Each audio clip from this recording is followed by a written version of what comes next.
Next on Bounce Around Birmingham. The ability to move quickly and spread is one of the properties of cancer.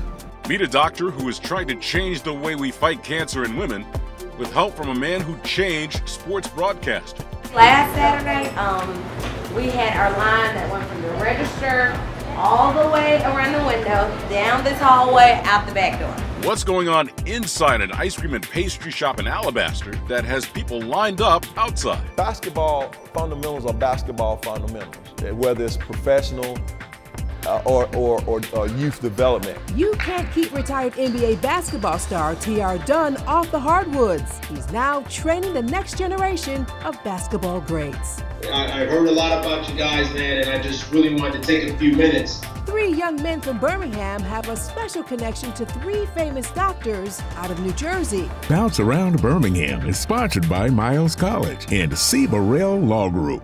Hey everybody, I'm Steve Crocker. And I'm Sarah Verser. Thanks for joining us, everyone. And boy, do we have a lot to share with you. I'm going to talk a little sports, a little scholarship, a little dessert, but first we want to talk about science. So July 19th is Stuart Scott's birthday. Well, all he did was change the landscape of sports broadcasting during the years he spent anchoring ESPN's flagship show, SportsCenter. He may not have had deep ties to Alabama, but he left something behind after he died a couple of years ago that could change lives here.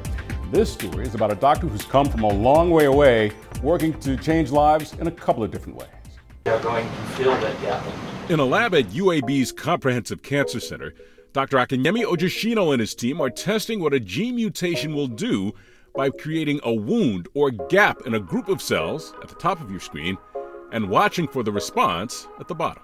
What we show here is that the cells that have the mutation have closed up the gap much quicker than the cells that don't have the mutation. The ability to move quickly and spread is one of the properties of cancer. So in this case, we think that this particular mutation that we're studying, right, may contribute potentially to how cancer spreads. The work Dr. Ojesina is doing is related to work he wrote about earlier this year in the journal Nature. He's helping to lead a team of more than 200 researchers across the country who have mapped the genetic characteristics of cervical cancer cells, creating a catalog of mutations that drive the development of cancer.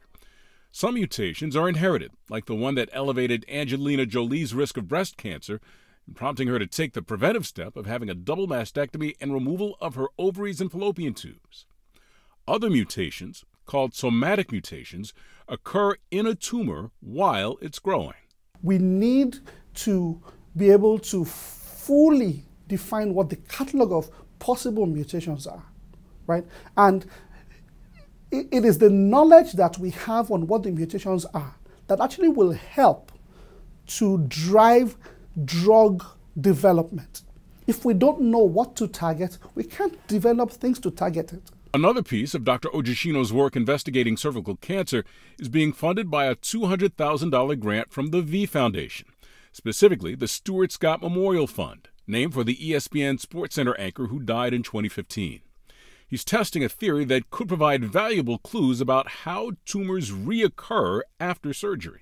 Tumor recurrence is one of the main reasons why people die of cancer, apart from tumor metastasis, which is the spread of cancers. If there's a tumor removed from a place here, right, and you remove the tumor, and the tumor comes back in 3 years, most likely there's some events, biological molecules and events that are at work already between the time when the tumor was removed and when it came back.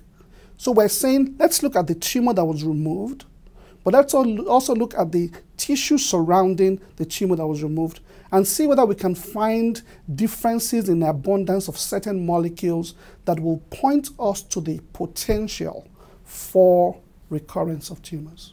Though he's been studying cervical cancer for years, Dr. Ojesina's work is even more important in light of an American Cancer Society study released earlier this year. It suggested that deaths from cervical cancer are much more common than previously thought because previous studies failed to exclude women who'd had hysterectomies, which means they could no longer develop cancer of the cervix. The corrected numbers show the mortality rate for white women is 47% higher. For black women, it's 77% higher. The good news is that cervical cancer is usually treatable if it's caught early with a pap smear, and usually preventable if a woman receives the vaccine for the human papillomavirus. If it sounds surprising that someone from Lagos, Nigeria feels at home doing science in Alabama, consider that one of Dr. Ojesina's early heroes was the legendary Tuskegee educator and scientist George Washington Carver. When I was a little boy, whenever my mom saw me reading, she would actually call me Booker T. Washington. And because of the Booker in the name, right? And basically because I loved books. And so I always wondered who Booker T. Washington was. And really, it was in my quest to find out more about Booker T. Washington that I found out about Dr. Carver. And I was more impressed with Dr. Carver than I was with Booker T. Washington. One of Ojesina's other heroes was Dr. Ilatunde Odeku, a fellow Nigerian who attended Howard University and Howard Med School, and whom numerous articles call the first African-American trained as a neurosurgeon in the United States. Dr. Odeku eventually left behind a comfortable career in the United States to return to Nigeria, where his name is on the library of the medical school Ojesina attended. Seeking more resources to answer his cancer-related questions, Ojesina continued his studies at Harvard University, where he earned a Ph.D. in biological studies. He says he came to UAB to focus on women's cancers at a top-notch cancer center on a campus with a reputation for cooperation among researchers. Today, he's driven to solve cancer's puzzles because of the enormous possibilities it opens up and because of the words associated with his hero, Dr. Odeku. I don't know if it came from him originally, or something like superficial knowledge intoxicates, but deep knowledge soothes the mind. I personally strove for deep knowledge because of that quote.